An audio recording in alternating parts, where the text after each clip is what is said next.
Peço que a palavra seja aberta no Evangelho segundo escreveu São Mateus, capítulo 1, verso 18 ao 25. Ainda que eu vá extrapolar esse texto aqui, mas a base daquilo que eu quero falar com vocês está aqui.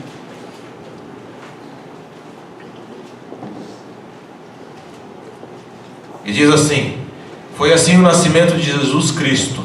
Maria, sua mãe, estava prometida em casamento a José, mas antes que se unissem, achou-se grávida pelo Espírito Santo.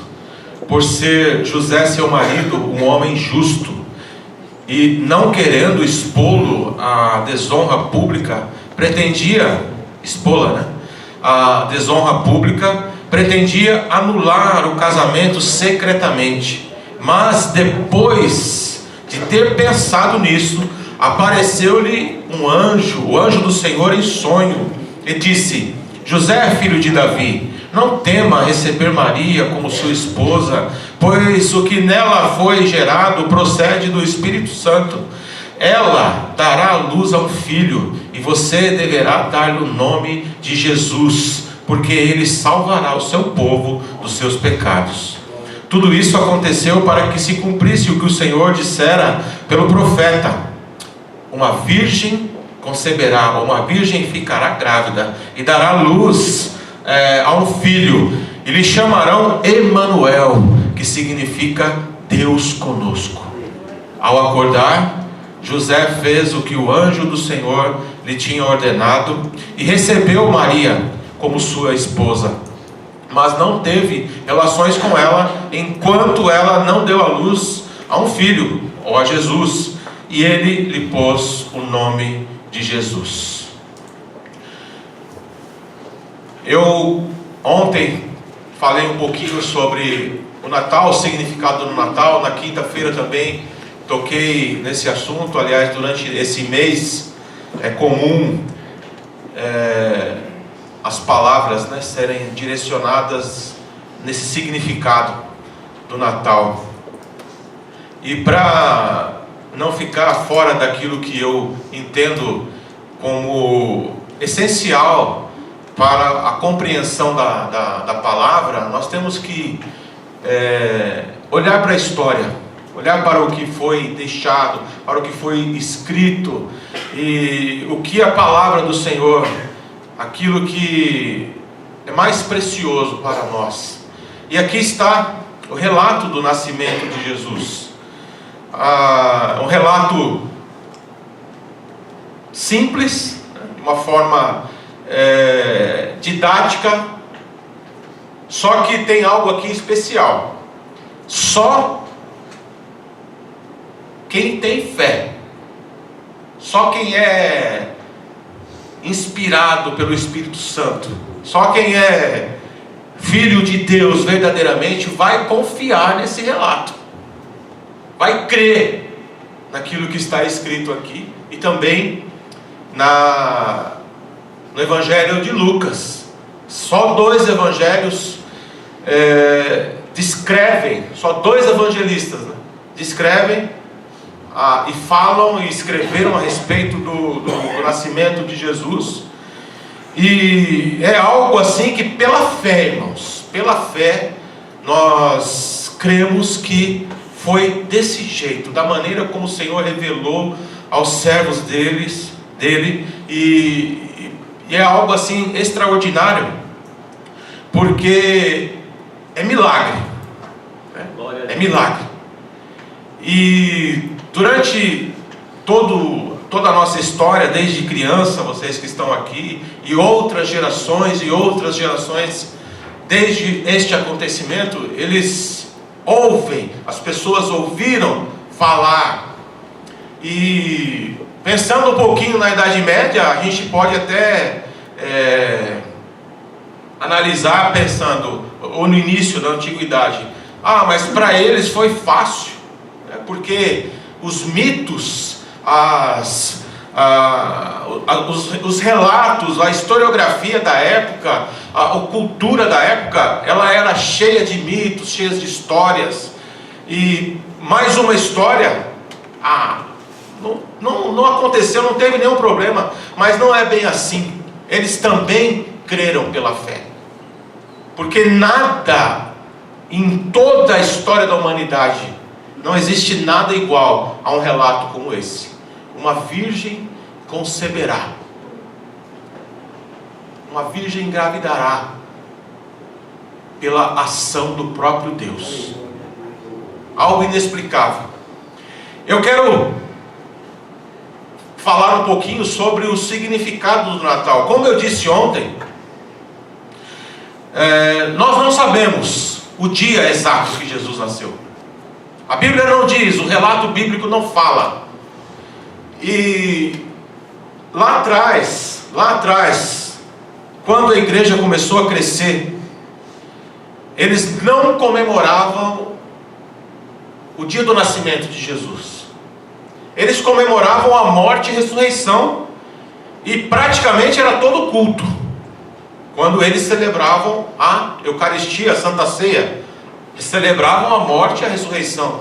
Então a Páscoa, a chegada da Páscoa para os primeiros cristãos era importantíssimo também, porque há uma relação entre a Páscoa e a morte e ressurreição de Jesus. Mas o nascimento não era celebrado.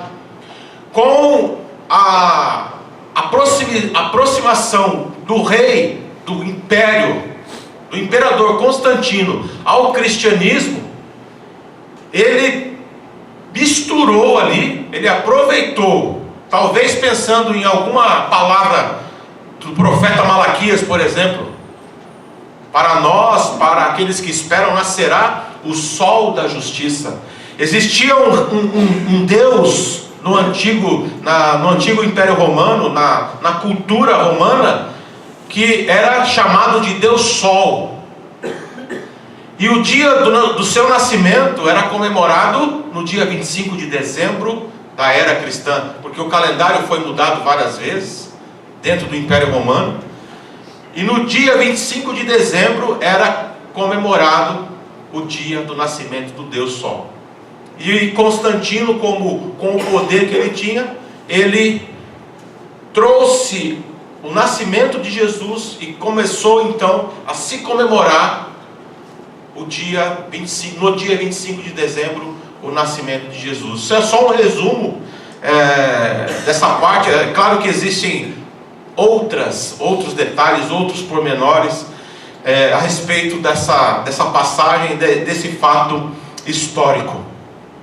E quando nós pensamos, irmãos, quando nós falamos aqui, olha, a igreja, ela começou de uma forma, ela teve o seu início, os primeiros cristãos iniciaram fazendo de tal forma, o culto era assim, eles se reuniam dessa forma e falavam. E no 4º século, quando a igreja se tornou uma instituição, e ela tornou-se a igreja católica apostólica romana no 4º século e não no 1º, muitas pessoas, muitos crentes que pensam, que mas o catolicismo, o protestantismo, eu estou dizendo isso porque tem muitos protestantes, muitos cristãos, muitos que nós também podemos chamar de irmãos, que não comemoram o Natal exatamente por isso. É uma data que foi acoplada, era uma data pagã e foi misturado. Aí não vamos comemorar. Por quê? Porque é uma pergunta, Por que não comemorar? Por que não comemorar? Se Jesus nasceu em um dia e nós não sabemos qual dia foi, nem o ano, por que não comemorar? Porque os católicos comemoram, porque não sei quem comemora, nós não vamos comemorar. Não. Uma coisa que eu quero que nós meditemos e vamos pensar sempre nisso, é que Deus, Ele não instituiu nenhuma placa de igreja. Jesus não colocou nenhuma placa em nenhum lugar dizendo: essa daqui é minha igreja. É isso que nós temos que entender. a comunidade reunida. Ele disse: onde estiver 2 ou 3 reunidos em meu nome, ali eu estarei. Então não é pela placa. A placa não significa nada. Não existe placa de igreja. Existe a igreja do Senhor Jesus. Essa mesma igreja que ele falou para Pedro lá em Mateus 16, dizendo: olha, as portas do inferno, ou seja, a morte, o Hades, não vai afetar, não vai chegar até a minha igreja. E nós somos a igreja. Nós nos reunimos em um templo, em um lugar, mas a igreja é você. Você é a igreja. Nós somos a igreja que estamos nessa terra fazendo o que Jesus fez, peregrinando. Então não olhem para as placas, não fique com a sua... muitas pessoas têm o que nós chamamos de pré-conceito em relação a determinados segmentos, vamos colocar assim, e aí se fecha, são fechadas muitas portas, oportunidades. O apóstolo Paulo, quando começou a igreja, ele cansou de dizer assim: olha, orem por mim, porque foi aberta uma porta, uma oportunidade para que eu e os meus irmãos pregássemos o Evangelho. Ele não está falando: eu não vou entrar na sinagoga, ou eu não vou entrar no centro espírita, eu não vou entrar em qualquer lugar. É essa a oportunidade que nós temos que aproveitar. Entrar em qualquer lugar onde fomos chamados para levar o Evangelho, a boa notícia, que não tem nada a ver com religião, não tem nada a ver com templo, não tem nada a ver com edificação, tem a ver com alma, tem a ver com ser humano, tem a ver com pessoas. E por que nós fechamos muitas portas? Por que na história, tanto protestantes, quanto católicos, quanto outros segmentos do cristianismo, e também os muçulmanos e outras religiões, por que a religião se fecha e não olha para o verdadeiro significado de Deus na terra, que é amar as pessoas, que é a comunhão, que é estar próximo? E são criados muros, são construídos muros. Muros, durante toda a história humana, foram construídos muros de separação, tanto politicamente quanto religiosamente. Essa não foi a vontade de Deus. Jesus deixou isso muito claro, e nós vamos ver aqui no seu nascimento algumas questões que representam isso que eu estou falando. Vamos pegar aqui, irmãos, cada personagem, ou quase todos os personagens, vamos pensar assim, que estão ligados ao nascimento de Jesus, e vamos entender quais foram os exemplos que Deus nos deu em relação a cada personagem desse que eu vou meditar com vocês aqui hoje. Maria, uma menina judia, escolhida por Deus para ser a mãe de Jesus. A mãe de Jesus. Irmãos, olha como nós falamos em milagre. Maria e José estavam noivos. Olha a simplicidade de Deus. Num povoado, Nazaré, uma cidade sem glamour, as pessoas nem sabiam. Muitos daqueles que moravam ali, que pertenceram a esse tempo aqui, desprezavam Nazaré. Nós vemos isso pelo texto da própria Bíblia, dizendo: será que pode vir alguma coisa boa? Quem pode vir? Quem é esse que vem de Nazaré? Será que pode sair alguma coisa dessa cidade?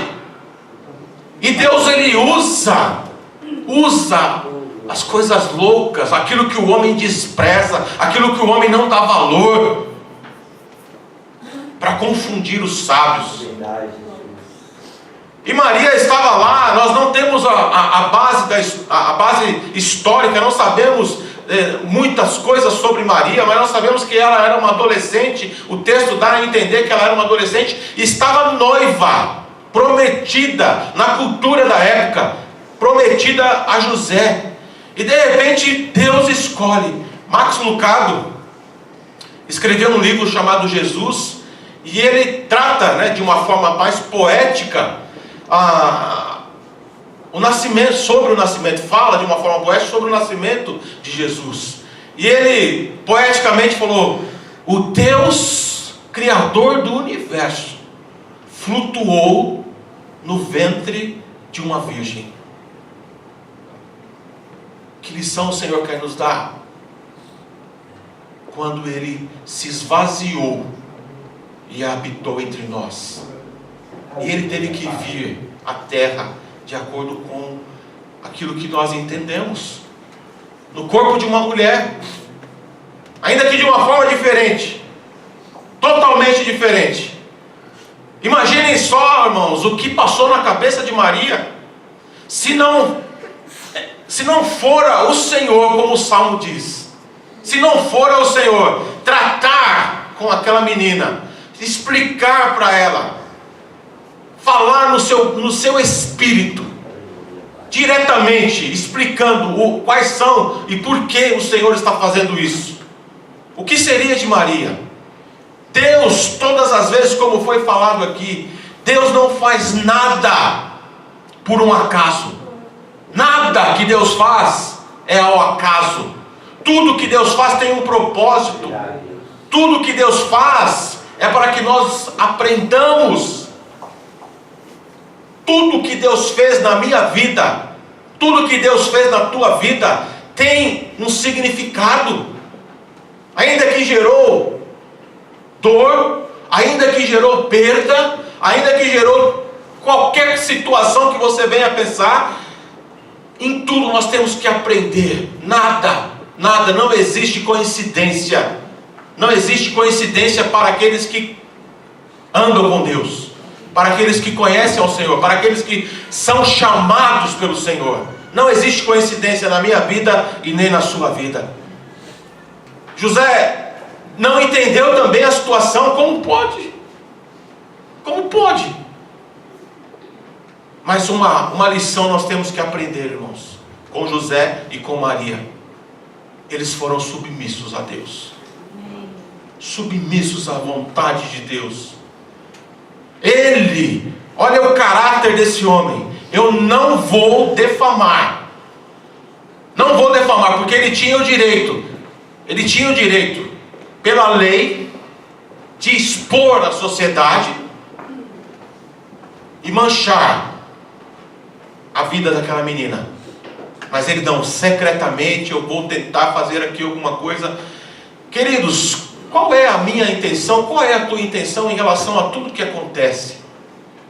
A tudo que acontece na tua vida, nos particulares, naquilo que está acontecendo. Qual é a minha reação? Será que eu quero expor para todo mundo? Será que eu quero colocar para que o mundo inteiro fique sabendo o que está acontecendo na minha vida? E hoje muitas pessoas estão fazendo isso. Ontem eu falei aqui sobre a internet. Quantas pessoas expõem a sua vida para todos, menos para Deus, ainda que Deus saiba. Mas como nós já falamos aqui várias vezes, o Senhor quer ouvir a minha oração, a tua oração. O Senhor está preocupado com a intenção do meu coração. O Senhor quer que nós falemos. Por isso que Ele deu esse tom, vamos dizer assim, essa preciosidade que é falar, expor. Ele nos chama ao diálogo. E como é que eu vou falar com Deus se eu não escuto a voz dEle? Ele fala, irmãos, através do Espírito Santo. Você que deseja isso, você que deseja do fundo do teu coração, você vai ouvir a voz do Espírito Santo falando contigo. Alguém vai falar. Você vai olhar, como o Ernestino disse agora, você vai olhar para um pássaro e vai ouvir a voz de Deus. Aquele exemplo vai marcar o teu coração e você vai falar: Eureka! É Deus. Olha a simplicidade. Olha o Senhor falando. Como Deus não fala? Como Deus não fala? Olha a palavra dele aqui aberta. Olha a palavra do Senhor aberta aqui, falando com a gente, mostrando os detalhes. Leia, mas leia com a guarda, com o seu ego, com tudo aquilo, com o seu orgulho lá embaixo ou fora de você. Leia com amor, leia com simplicidade, leia com garra, com desejo de aprender. Os dois, Maria e José, deram exemplos de humildade, de submissão. São exemplos que nós temos que seguir, irmãos. Não tomou uma decisão precipitada. Não tomou uma decisão precipitada. Porque nós somos precipitados. Me desculpem estender aqui. Porque nós nos precipitamos nos atos e nos pensamentos principalmente. Por que a nossa mente viaja? Por que nós não paramos, não meditamos, não esperamos um pouquinho? Quanto vale um segundo? Quanto vale o tempo para Deus?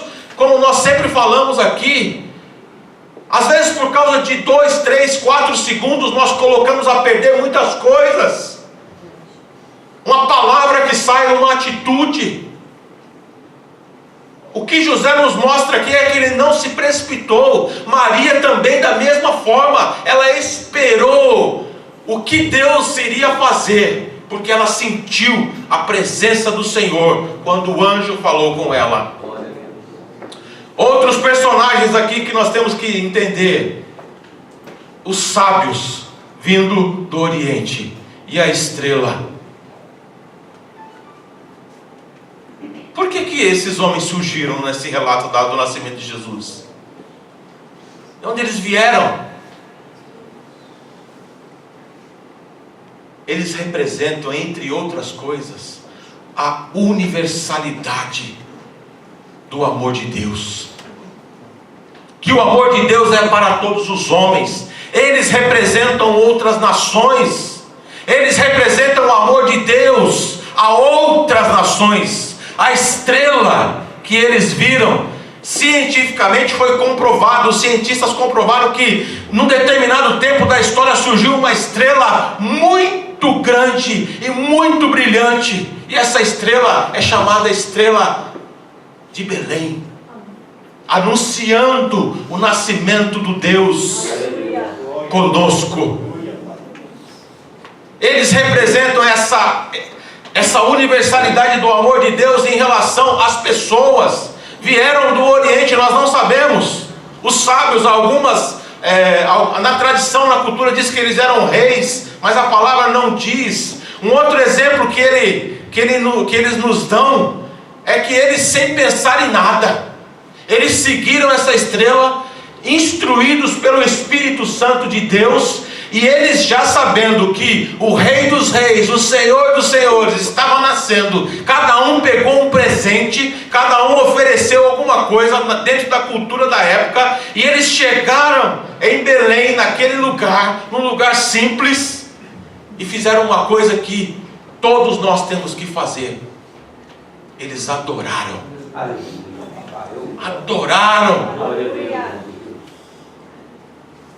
No relato de Lucas fala sobre os pastores.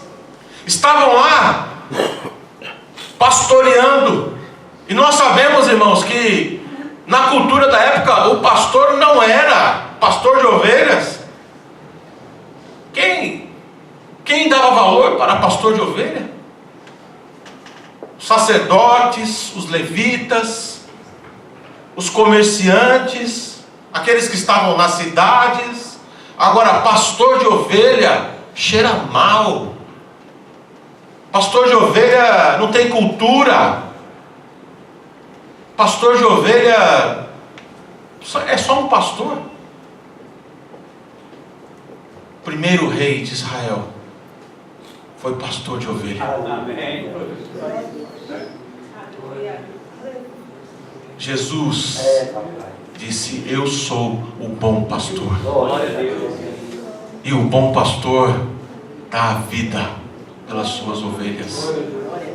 Elas conhecem a voz do seu pastor.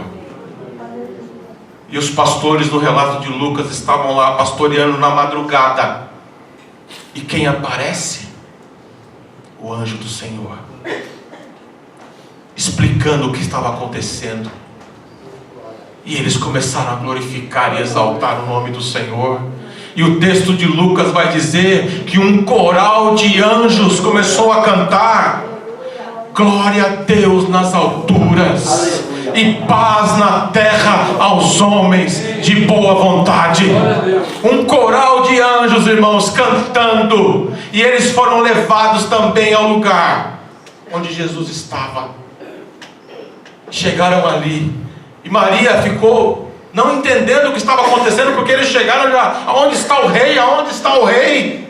E Maria, assustada, junto com José, de repente vem magos, homens sábios vindo do Oriente. Talvez eles tenham saído. Os pastores chegam e Maria: o que está acontecendo? Queridos, e o principal personagem é Jesus. Jesus, que foi profetizado, o Messias que foi prometido lá no Antigo Testamento, desde o livro de Gênesis até Malaquias, veio no tempo certo de Deus, no tempo preparado por Deus. Paulo entendeu isso e escreveu aos Gálatas 4:4: e na plenitude dos tempos Deus enviou Jesus, nascido de mulher, debaixo da lei. Aleluia. O Senhor preparou o tempo certo, exatamente. Muitas pessoas questionam, muitas pessoas falam: e por que o tempo em que nós vivemos? Por que o que acontece hoje? Por que o que aconteceu ontem? A palavra de Deus, irmãos, ela é maravilhosa. Ela chega até a dizer: olha, não fiquem falando que os tempos que se passaram são melhores do que hoje. Não. O que, em outras palavras, o Senhor está dizendo para nós: viva o tempo que eu estou te dando hoje. Viva o agora. Adore hoje. Aproveite a oportunidade que está sendo colocada nas tuas mãos hoje. A oportunidade de adorar, a oportunidade de fazer o que tem que ser feito. O passado, ele serve para nos ensinar, para nos mostrar a ação de Deus em toda a história humana. No tempo certo, na plenitude. Plenitude significa o melhor tempo. Jesus veio, irmãos, mostrando o que realmente Deus quer de nós. Qual é o significado de ser amor? Qual o significado de amar? Jesus veio nos mostrar, independentemente de como Deus preparou isso, como Ele fez e como as pessoas reagiram à ação do Senhor. O que Deus quer mostrar a nós é que tudo que Ele faz é perfeito, e nós temos que confiar na ação do Deus Todo-Poderoso. A nossa vida, irmãos, a nossa vida, a minha história de vida, a tua história de vida, se você assim crê, ela está única, exclusivamente nas mãos daquele que te criou. Glória a Deus. Eu sei que depende de muitas coisas, e é por isso que Deus nos criou assim. Eu sei que muitas coisas dependem das minhas escolhas, das minhas atitudes, de como eu tenho trabalhado a minha mente em relação ao que acontece. Eu sei que tudo isso é o contexto em que eu vivo, o contexto em que muitas pessoas viveram. Como Isaías foi falado aqui, um homem que foi preparado, separado para servir. É claro que todos os homens que Deus escolheu em todos os tempos, que eles viveram as mesmas coisas, os mesmos sentimentos, as mesmas agonias. Eles estavam sujeitos às mesmas coisas que nós. E o que nós temos que entender é isso: que com Deus não existe privilégio. Não existe privilégio. Ele não vai deixar que as coisas não aconteçam porque você acha que você é melhor do que a pessoa que está do teu lado. Não! Nós estamos todos, nós nos relacionamos, nós vivemos, nós temos que trabalhar, nós temos que nos movimentar, nós temos a nossa personalidade. O Senhor, Ele respeita, mas tudo aquilo que acontece também ao justo e ao injusto, da mesma forma. Como eu falei ontem, irmãos, a diferença É o Senhor quem faz. É Ele quem define.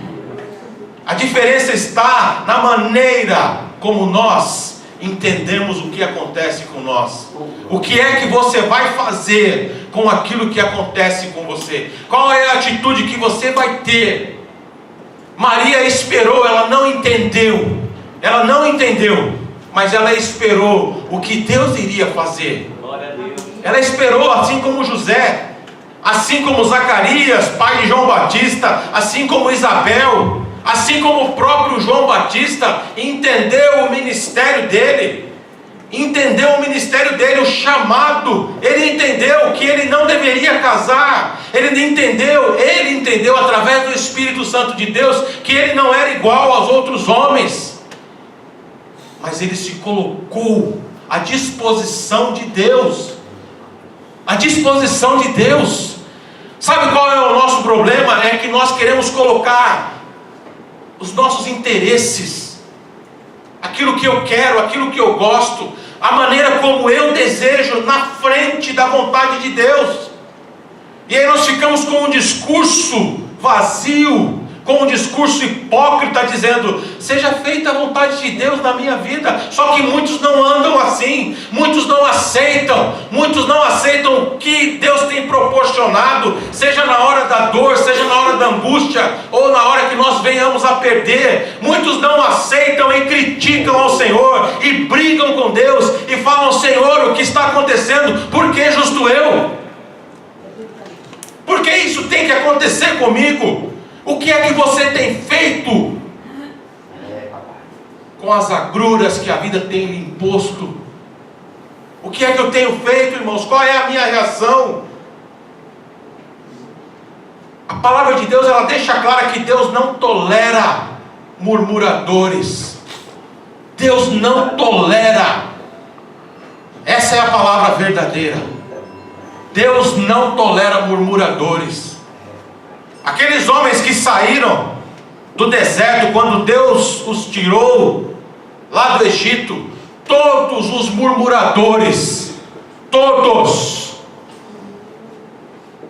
foram mortos, morreram. E muitos murmuradores dos nossos dias estão mortos espiritualmente. Será que a cada dia que nasce não é uma oportunidade para eu fazer diferente? Será que é isso que o Senhor está exigindo de nós muitas vezes e nós não estamos vendo, não estamos enxergando? A cada manhã, livro de Lamentações diz isso. As misericórdias. Sabe o que significa a palavra misericórdia? Ela tem a ver com miséria e coração. Tem a ver com o nosso coração, com o nosso sentimento, com o sentimento de Deus. Deus, Ele tem misericórdia. Ele olha com o coração para o miserável. A palavra do Senhor diz que, me desculpem, isso às vezes choca, mas nós somos miseráveis diante de um Deus tão grande. Miserável homem que sou, quem me livrará do corpo dessa morte? Disse o apóstolo Paulo. Nós somos pequenos demais, irmãos. E mesmo assim o Senhor, a cada dia, a cada manhã, Ele está dizendo: a minha misericórdia é sobre a tua vida. É sobre a tua vida. Eu estou te dando a oportunidade a um novo dia. E as portas estão fechadas. O meu casamento está destruído. Os meus filhos estão andando por lugares que não agradam ao Senhor. A minha luta é grande. Eu sei que nós enfrentamos lutas. Nós sabemos disso. É por isso que o Senhor tem falado com essa igreja, falado com esse corpo. Eu quero que vocês intercedam uns pelos outros. Eu quero que vocês orem, eu quero que vocês jejuem, porque esse corpo pertence a mim. Então, se estiver alguém enfermo na tua família, essa aqui é a tua família. A família de Jesus, como ele disse, são aqueles que fazem a vontade do Pai, são aqueles que andam de acordo com a vontade do Todo-Poderoso. Então, se estiver alguém enfermo aqui, é nossa obrigação orar, é nossa obrigação obrigação interceder. Se estiver aqui com problemas na família, é nossa obrigação como igreja abraçar essa causa. Se estiver aqui abraçando causas lá fora, olhando para aqueles que estão lá,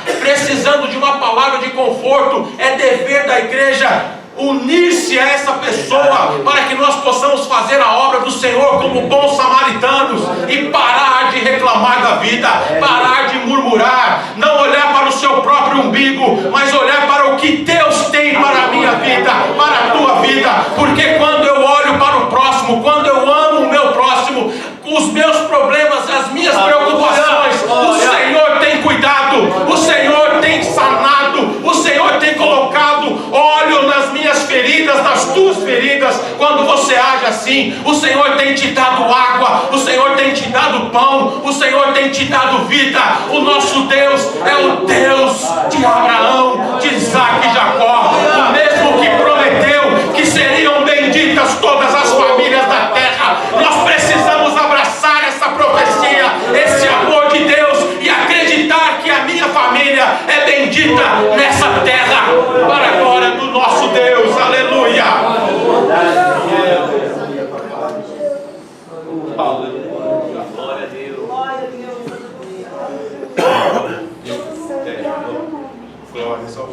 Aleluia.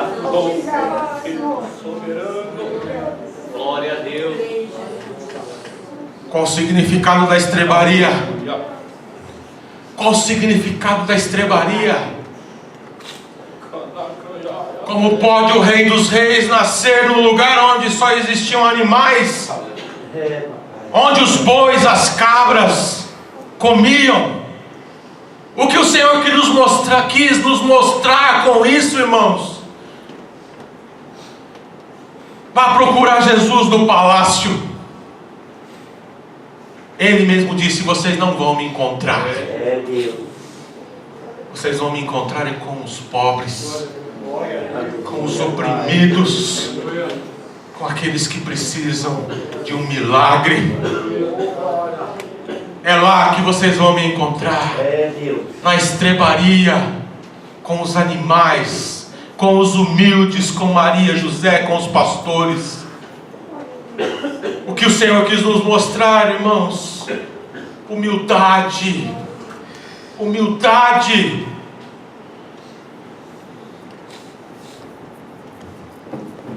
Quem é Jesus? Quem é o Rei dos Reis? Ele é o Rei da Glória. Aleluia. Mas que nasceu numa estrebaria, que andou com os pobres, com os oprimidos. Qual o significado do Natal? O significado do Natal está lá em João 3,16. Porque Deus amou os homens. A você que está me ouvindo, Deus te amou, Deus te ama. Ele enviou seu único Filho, para que todo aquele que nele crê venha a ter algo mais precioso,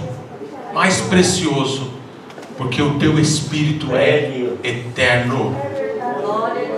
Teu Espírito é eterno.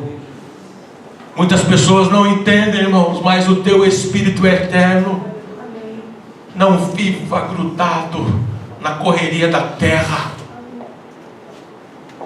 Não ajunteis tesouros na terra, onde a traça e o ladrão rouba. Como é que eu posso ajuntar tesouros no céu? Cada vez que você adora a Deus, aleluia, a cada vez que você estende a mão ao teu próximo, a cada vez que você vai fazer uma visita, a cada vez que você pode abençoar a vida do teu próximo, você está acumulando tesouros nos céus. Cada vez que você glorifica e exalta o nome do Senhor, não importa o que está acontecendo, você está acumulando tesouros nos céus. Porque Deus amou o mundo de uma tal maneira que enviou o seu único Filho, para que todo aquele que nele crê não pereça, mas tenha a vida eterna. E as palmas louvam o Senhor.